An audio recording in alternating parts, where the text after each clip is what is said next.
Looking forward to seeing them. Roger, moving on to you. The Temple Hot Circuit is the most raced on circuit in Formula E history, 15 times and counting. While there is obviously a huge amount of data we can take from previous years, what would you say are some of the main challenges the teams and drivers will be facing this year with the new car? I mean, the Berlin track I think is unique amongst any of the Formula E tracks, and it's really down to the track surface. It's a very challenging surface to figure out how to make the tyre work here. Tyre preparation is key. I mean, we had 8 seasons worth of data on the Michelin tyre. We now have a new anchoring tyre. We're starting from scratch. I mean, everybody is, and we've seen the challenges just on perhaps on the more conventional racetrack surfaces to make the anchoring tyre work. And it does seem to have quite a narrow operating range. So I think, maybe not so much in the race, but in qualifying, the team that gets it right could actually be on pole by quite some margin here, because the rest of us are sort of fumbling around trying to find the right mechanism to turn that tyre on for that one hot lap. If we miss it, it could be by quite some margin. And statistics will show that doing well in qualifying here can often mean doing well in the race. Yeah, absolutely, and we've had various different qualifying formats, and this circuit has thrown up some unique grids. I mean, thinking back to the Gen 2 car and the previous qualifying format, we had, I think, the 6 fastest guys in FP2 and the 6 positions at the back of the grid, just because of the way that the track evolves. So it throws up a lot of challenges here. I mean, particularly Turn 1 is such a key corner for the overall performance of the car throughout the lap, and we saw the domination of Antonio Félix in season 6 over those 6 races in 9 days, which I don't think any of us want to think about again. But if you can find the magic here, then you can have such a strong weekend. Looking at the rise, and I guess specifically the consistency of some of the teams, including JBT's race in the next year, is there some additional pressure now? There's only 4 points between Jake in 2nd and 5th. There's multiple teams now to contend with. Yeah, I mean, as James was talking about earlier on, I mean, the Porsche powertrain has been dominant, I would say, certainly for the opening series of races.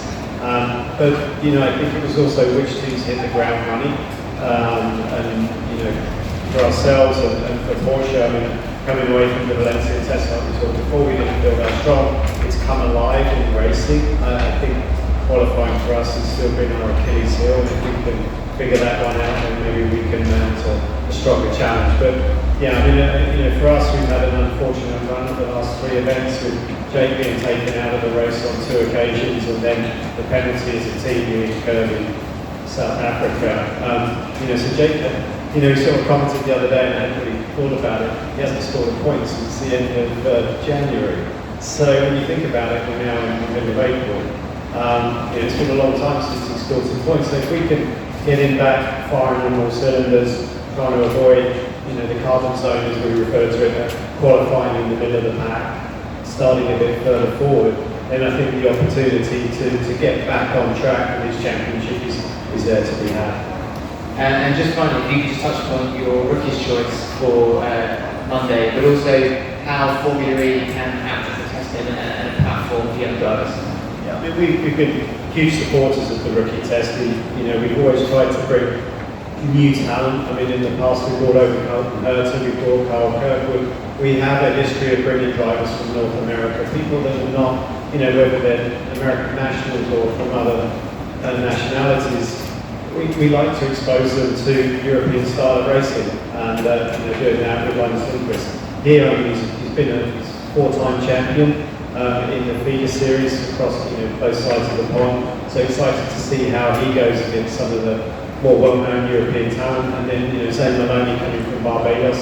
I think he's got a super bright future ahead of him. He's a guy who's Formula 3 season last year, really turned on towards the latter half of the season and a strong run of races, and finishing 2nd overall in the FIA Formula 3 Championship, which we know has produced some of the best Formula 1 drivers in the world. So he's got a super bright future. I mean, he's very young, he's 19 years old. He's even smaller than me. So I'm just very excited to see, you know, and hopefully the weather plays fair for us on Monday, and in the forecast at the moment looks a little challenging.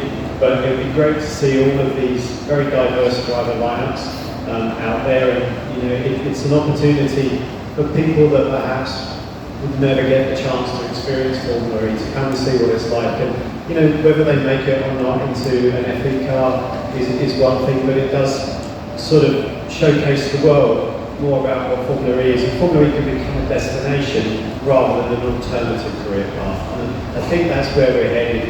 Is you know, Formula One may not be for everybody going forward. And you know, we'd like to consider that there's two pinnacles of single-seater motorsport, and they should be considered as equals. So let's see what we can do on Monday.